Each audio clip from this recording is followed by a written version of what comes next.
Hello friends, Paracel GS पे आपका स्वागत है।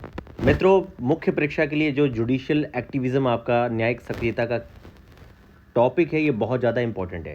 खास तौर पे बीपीएससी का मेंस या यूपीएससी के मेंस में भी ये टॉपिक बहुत ज़्यादा महत्वपूर्ण है। तो चलिए इस पूरे टॉपिक को बहुत ही शॉर्ट में देखते हैं कि आपको कौन से ऐसे पॉइंट है जो याद रखने हैं जब भी आप न्यायिक सक्रियता की बात करेंगे, जुडिशियल एक्टिविज्म या उसके ओवर रीच की बात करेंगे। मित्रों, पैरासल जीएस को जरूर सब्सक्राइब करिए। ये सारे पीडीएफ कंटेंट आपको टेलीग्राम चैनल पर प्रोवाइड किए जाएंगे। तो आइए सबसे पहले कीवर्ड को समझते हैं कि आखिर जुडिशियल रिव्यू, जुडिशियल एक्टिविज्म और जुडिशियल ओवररीच क्या है। देखिए, जुडिशियल रिव्यू क्या है कि भारत का जो आपका सर्वोच्च न्यायालय है, इसके पास मतलब संविधान की रक्षा करने का पूरा अधिकार है। एक सरकार के द्वारा अपने कार्यों, अपने दायित्वों का सही से पालन किया जा रहा है कि नहीं, जो आपके व्यक्तियों को मूल अधिकार प्रदान किए गए हैं, कहीं उनका हनन तो नहीं हो रहा। इन सारी चीज़ों के लिए जुडिशियल रिव्यू की पावर का इस्तेमाल करता है हमारा सर्वोच्च न्यायालय। जुडिशियल एक्टिविज्म क्या है कि जब आपके जुडिशियल एक्शन, जब लोगों के हित में, पब्लिक इंटरेस्ट में न्यायपालिका के द्वारा निर्णय लिया जाता है, जहाँ पे लेजिस्लेचर या एग्जीक्यूटिव ने अपना काम सही से नहीं किया। जैसे कि हम कई सारे केसेस में देखते हैं जिसमें आपका जुडिशियल एक्टिविज्म के बहुत सारे केस हमारे पास हैं। एग्जाम्पल के तौर पे मैं आपको यहाँ पे बताता हूँ कि जैसे जुडिशियल एक्टिविज्म में अगर आप केसेस देखेंगे तो यहाँ पर पूरी मैंने एक लिस्ट दी है जो आप अपने एग्ज़ाम में यूज़ कर सकते हैं। जैसे कि आपका श्रेया सिंगल केस है जिसमें सुप्रीम कोर्ट ने स्ट्रक डाउन किया था आईटी एक्ट 2000 के प्रोविज़न को, जिसके तहत भाई आप कोई भी ऑनलाइन कंटेंट जो डाल रहे थे उसके बिहाफ पे आपको गिरफ्तार किया जा सकता था। इसके अलावा यहाँ और भी कई सारे अच्छे अच्छे नोटेबल एग्जाम्पल हैं जो आप यूज़ कर सकते हैं। जैसे कि विशाखा गाइडलाइन में किया गया था, डिफिनीशन दी गई थी सेक्सुअल हरासमेंट की, प्रिवेंट किया गया था जो वर्क प्लेसेस पे महिलाओं का सेक्सुअल हरासमेंट हो रहा था। इसके अलावा केशवानंद भारती केस है, 2G स्कैम है, और आपके कई सारे जो 10 से 15 वर्ष पुराने व्हीकल थे, इसको फेजिंग आउट किया गया। ये कई सारे केसेस हैं जो हम आगे एग्जाम्पल के तौर पे देखेंगे। तो बहुत ही ज़्यादा समय ना लेते हुए बहुत ही शॉर्ट में मैं ये आपको टॉपिक समझाना चाहता हूँ ताकि ज़्यादा से ज़्यादा आपके टॉपिक कवर करवाए जाएँ। तो आपने जुडिशियल रिव्यू, जुडिशियल एक्टिविज्म को देखा। जुडिशियल ओवररीच क्या है? मतलब ये जो एक सेपरेशन ऑफ पावर बना हुआ है, शक्ति पृथक्करण है कि भाई न्यायपालिका का काम क्या है और जो आपके विधायिका है वो कानून बनाएगी, कार्यपालिका किस तरह से उसको एग्जीक्यूट करेगी। पूरा एक खाका बना हुआ है शक्तियों के पृथक्करण का।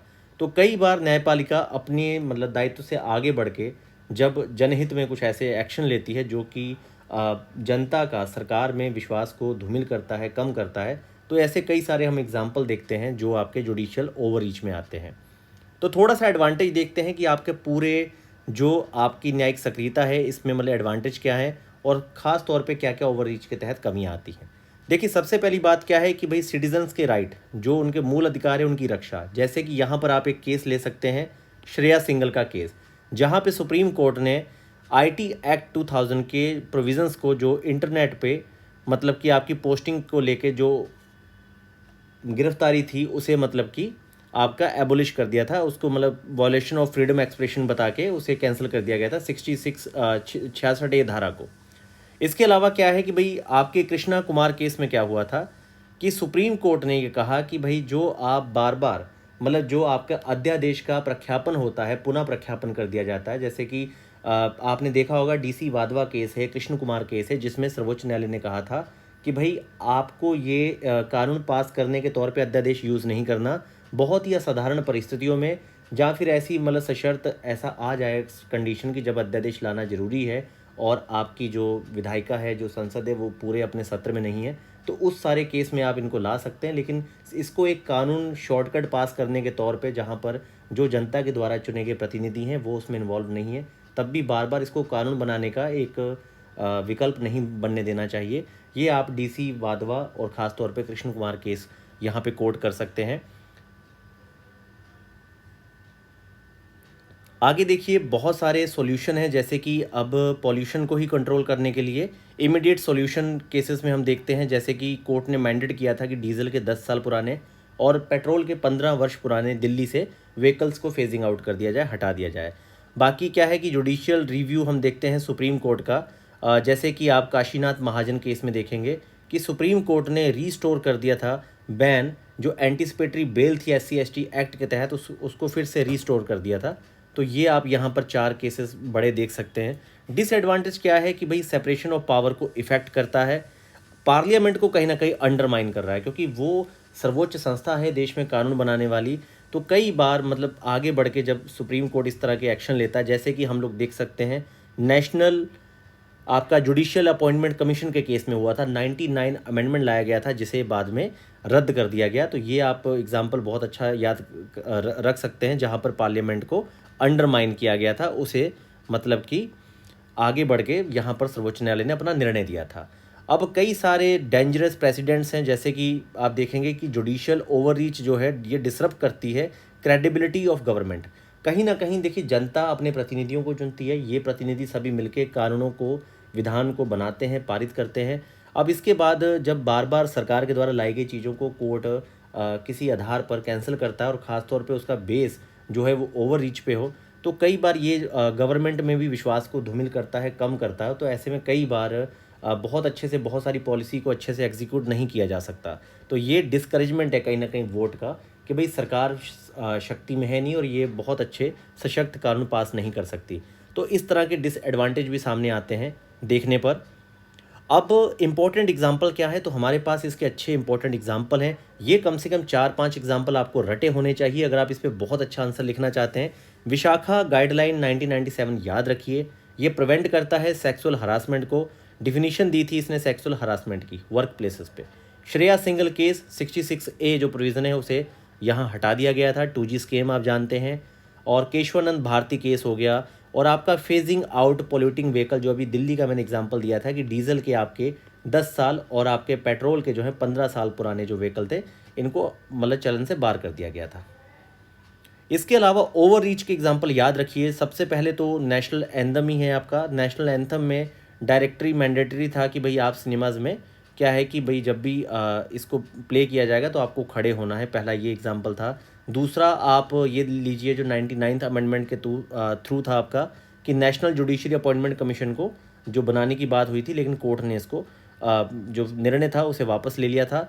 इसके अलावा देखिए एक इलाहाबाद हाई कोर्ट का निर्णय है आपका गवर्नमेंट स्कूल इनरोलमेंट का। 2015 में इलाहाबाद के हाई कोर्ट ने एक ऑर्डर पास किया था कि भाई जितने भी यूपी के ब्यूरोक्रेट्स हैं उनके बच्चे जो हैं वो सरकारी स्कूल में पढ़ना उनका मतलब कि कंपलसरी की बात कही गई थी। इसके अलावा जैसे कि सिनेमा सेंसरशिप की बात है कि जॉली LLB 2 मूवी है, उसमें कई सारे सीन्स को हटाने की बात थी और CBFC जो आपकी है संस्था, उससे कहा गया था कि आप इसको फिर से रीसर्टिफाइड करिए कि। और इसके अलावा जैसे कि फायर क्रैकर है, क्योंकि देखिए दिवाली नो डाउट कि ये जो केस है पूरा पोल्यूशन का है, लेकिन फायर क्रैकर्स को दिवाली के संदर्भ में बैन करना, भाई ये सारे निर्णय सरकार को अपनी बुद्धि से लेने चाहिए। लेकिन कोर्ट आगे बढ़ के जब ये सभी निर्णय लेता है तो कहीं ना कहीं सरकार में जनता का विश्वास कम होता है।